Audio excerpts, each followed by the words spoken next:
There are people in this world that love what they do. They are incredibly successful. They are inside of the abundance that they want to be in, and they're flowing in every way. And they have never, ever had this conversation. And if you ask them, what is your sole purpose, they wouldn't necessarily even know how to articulate it. And that is so important to understand, because we have it even without articulating it. So there are people that just kind of have this compass, and they know, and they go through life, and they know what to say yes to, they know what to say no to, and boom, they're focused, and they're there, and they're grounded, they're in their body, and they create amazing things for themselves, for their families, sometimes for the planet, right? And they've never had this discussion.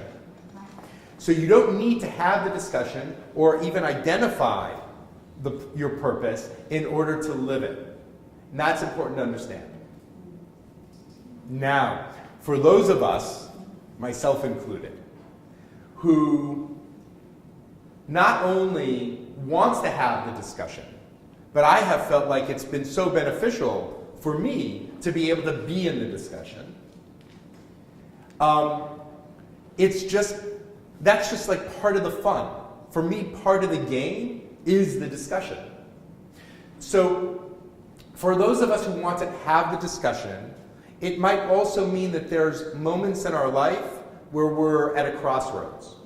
Moments in our life where we are uncertain about something, where the path isn't as familiar to us yet, where we don't recognize it. Maybe we're telling ourselves more about who we are inside of our limitations instead of who we are inside of our possibilities.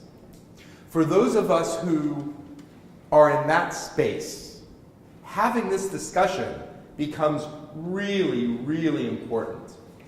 Because having this discussion allows us to start to differentiate and understand where we are in alignment inside of ourselves, inside of our families, inside of our community, and inside of our work.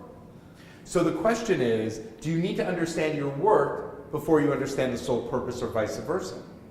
If we were at a place of work where we were feeling really amazing at, but we hadn't yet articulated our sole purpose, then when we finally articulate our sole purpose, we will be able to connect the dots between what that purpose is and why the vocation that we chose is a filter for it. The relationship isn't about how it translates into the 3D world. It's about how we tether it to how we feel in what we do. And then only you know if that vocation is the perfect representation as a filter for what you're supposed to be doing in the world.